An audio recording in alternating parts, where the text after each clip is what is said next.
I know you gonna dig this. Get funky with me.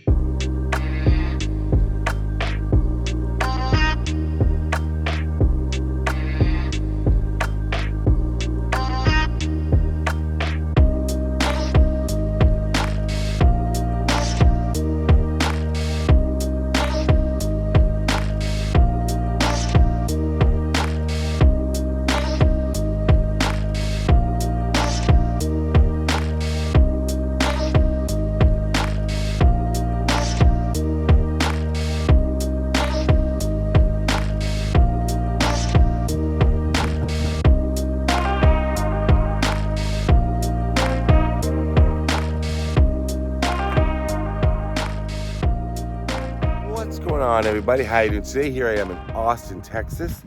I'm at Oakwood Cemetery. I've never been to the cemetery before. It's quite big. It goes all the way back there. It ends right there at the fence where you see the houses. Can you see them? There's houses right there, but it stretches far down.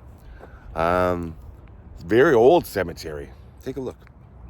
There's new burials all the time. Obviously, the gentleman I'm visiting, he was just buried earlier this year, but 1927. But some old style graves, and I've seen a few people working here today, so they're taking care of it nicely. You know, it looks like the grass is a little dry, but you know, it's Texas. It's hot out here a lot, and it's hot today, I'll tell you that.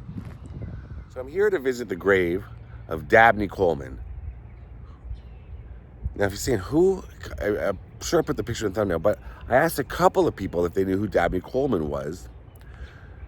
Because I know who Dabney Coleman is, quite, you know, I know him. And I thought a lot of people are going to want to see his final resting place. But then I mentioned him to two people, and they were like, who? And then I was like, really? I thought it was like a household name from the 80s and 90s. Turns out, maybe a few people have forgotten Dabney Coleman. I don't know. But he was a big star in the... Oh, we got someone rolling up behind me. I think that's the groundskeepers. And, yeah, Dabney Coleman. He was in everything in the 80s and 90s. Let's let them pass me by. No, it wasn't Scares. Med Speed. I'm not sure what that is. Not sure. I think Dabney Coleman is right there. I think he's right here. So Dabney Coleman was in everything. Like, it feels like he was in everything in the 80s and 90s. Best known for 9 to 5 with Dolly Parton, Jane Fonda, Lily Tomlin. He was the boss. He was the bad guy. But also WarGames. I mean, WarGames was everything to me. I love that. I think I saw that movie like 18 times. I just made that number up, but I saw it a lot. And Buffalo Bill, the TV show, he was everywhere. He's Dabney Coleman. You know who Dabney Coleman is. He was born here in Austin. I know that he served in the, he went to the University of Texas here in Austin, but he grew up mostly in Corpus Christi, which is not too far from here. It's on the Gulf Coast. I think that's him right there, which is, because he doesn't have a headstone yet as far as I know. Let's go take a look. But he was in a lot of things. I think he began his career, it was like 50 years he was acting for.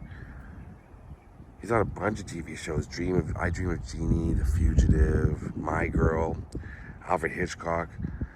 But in 1980, that's when he made 9 to 5, and that's when he kind of became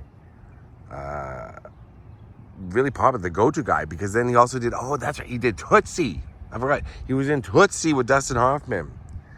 And that was a huge film. I mean, if you don't remember, if you're not even sure who this person is that I'm talking about, watch Tootsie, watch 9 to 5. Those are big, seminal 80s movies. And another one he was in, shout out my friend Kevin, back in Canada, who loves this movie. He was in On Golden Pond. He was in Dragnet, the Dan Aykroyd one, the movie version. Dragnet. And WarGames. I love WarGames. He was in Cloak and Dagger, which my cousin, when I would babysit him when we were little, he watched that movie over and over again on video. He loved it.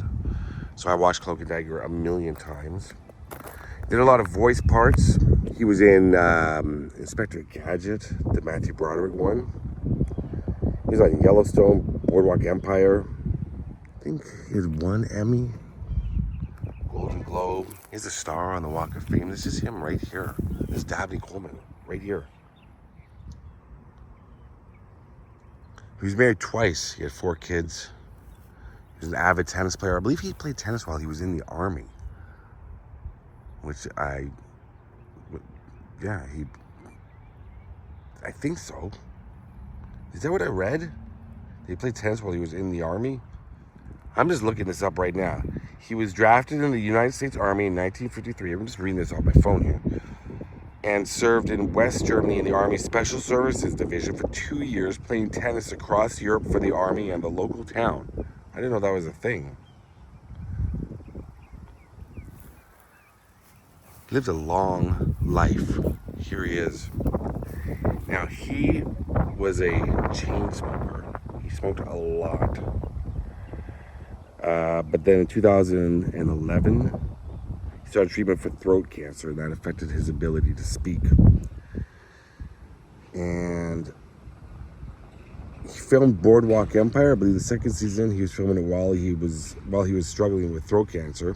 While he was doing an interview about it, he was smoking cigarettes. So even after he was diagnosed with throat cancer, he continued smoking. But he died at 92. Dysphagia, which is the inability to swallow. Heart failure and cardiac arrest. At the age of 92, he died in Santa Monica, California. There he is. So he just died this year. That's all that we have here right now for him. There's his headstone. It'll be replaced, I'm sure. He's got 4 kids and family. But that's Dabney Coleman. Wow. There's a few rocks that have been placed. I'm going to place one right here by the sign. That's for you, Mr. Coleman. And that is the final resting place of Dabney Coleman. Wow. So right there, that's a placard that's put by the funeral home that says, I think it says something, what does it say? Here. Weed Corley Fish Funeral Home. So when somebody's passed away, once the body's released, it's to the family, it's taken to a funeral home, embalmed, that sort of thing, casket. Possibly the services are held at that funeral home or at a church or wherever. And then whoever handled the body is basically puts that there because they handle the burial services, that funeral home. That's what you see. And at some point, I'm sure that'll be replaced, like I said, with a more permanent marker. I see these all the time in cemeteries. It's usually it's usually right after a person's died, and it's there for a while until they get the headstone. I've seen ones that have been there for 3, 4, 5, 6 years. It comes to mind the video I did about Leadbelly, the musician out in Louisiana. I saw a lot of these, and they were there for a long. That was basically their people's final headstone, was whatever was left by the funeral home. I think Mr. Coleman will have, and it's very sad, but I think Mr. Coleman will definitely have something a little more permanent at some point.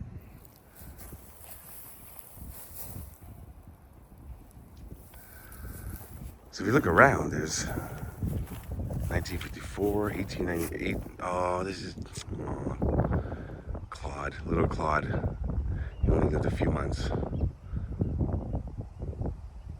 1852 to 1920. A lot of older graves back here. James Brown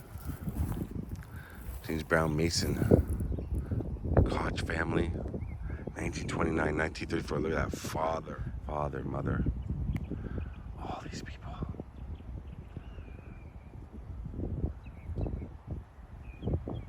I was speaking with a friend a couple days ago. We were filming at a cemetery. And they asked me a lot of questions about, because I film a lot in cemeteries and visit graves. And he just asked me what it's like seeing all of them all the time and being around them. And I said, when I'm at the cemetery, I'm usually I'm locked in on what I'm doing. I said afterwards I start to think, especially when I'm editing, I'll see graves in the background, I start thinking about their lives. But when I have time, like today, I'm just visiting Mr. Coleman, doing one grave here, then somewhere else later. Have more time to walk around and just think about these people that, they all had a life just like us, just like you watching. My voice said their lives are just as important as ours, and it's just 1933, 1918. Mary Hartman Matthews, right here. R.H. Matthews, J.R. Matthews. You wonder who's coming out to visit them, or if anybody is anymore. It's everybody just become forgotten. I read that in 2 or 3 generations, that's when people start to forget who they look at old pictures and like, I'm not sure who that is in that picture. I'm not sure.